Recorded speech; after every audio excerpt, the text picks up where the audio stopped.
തൃശ്ശൂർ ടൗണിൽ നിന്നും 4 കിലോമീറ്റർ മാറി, അതല്ലെങ്കിൽ ജൂബിലി മിഷൻ ഹോസ്പിറ്റൽ പരിസരത്തു നിന്നും 2.5 കിലോമീറ്റർ മാറി നെല്ലിക്കുന്ന സ്ഥലത്താണ് 15 സെന്റിൽ ഏകദേശം ഒരു 3100 സ്ക്വയർ ഫീറ്റുള്ള 20 വർഷത്തോളം പഴക്കമുള്ള ഈ ഒരു വീട് വരുന്നത്. ഒരു തെങ്ങ്, 3 മാവുകൾ, ഒരു കണിക്കൊന്ന എന്നിങ്ങനെയാണ് അനുഭവങ്ങളായി വരുന്നത്. വാട്ടർ സോഴ്സുള്ള ഒരു പ്രോപ്പർട്ടിയാണിത്. ഓപ്പൺ കിണറുണ്ട്, അതുപോലെ തന്നെ ഒരു വാട്ടർ കണക്ഷനും ഈ ഒരു പ്രോപ്പർട്ടിയിൽ വരുന്നുണ്ട്. 4 ബെഡ്റൂമുകളാണ് ഈ ഒരു വീട്ടിൽ വരുന്നത്. താഴെ ഒരു ബെഡ്റൂം, മുകളിൽ 3 ബെഡ്റൂമുകൾ എന്നിങ്ങനെയാണ് വരുന്നത്.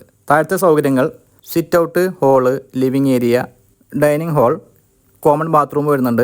2 കിച്ചണുകളാണ് താഴെ വരുന്നത്. മുകളിലായി 3 ബെഡ്റൂമുകളും 3 ബെഡ്റൂമിൽ 1 ബാത്ത് അറ്റാച്ച്ഡ് അല്ല, 2 ഓപ്പൺ ടെറസുമാണ് വരുന്നത് എന്നിങ്ങനെയാണ് വീടിൻ്റെ സൗകര്യങ്ങൾ. ഹൈവേയിൽ നിന്നും വെറും 100 മീറ്റർ ഉള്ളിലേക്ക് മാറിയിട്ടാണ് ഈ പ്രോപ്പർട്ടി വരുന്നത്. ഇവിടെ നിന്നും 1.5 കിലോമീറ്റർ ഉള്ളിലായി RC ചർച്ച് വരുന്നുണ്ട്. 1 കിലോമീറ്റർ മാറി കാലത്തോട് മസ്ജിദ് വരുന്നുണ്ട്. ഏതാണ്ട് 2 കിലോമീറ്റർ ഉള്ളിലായി അമ്പലങ്ങളും വരുന്നുണ്ട്. സെൻറ്റിന് ഏകദേശം 12 ലക്ഷം രൂപയോളം വിലയുള്ള ഏരിയയാണ് പ്രോപ്പർട്ടിയുടെ പരിസരം.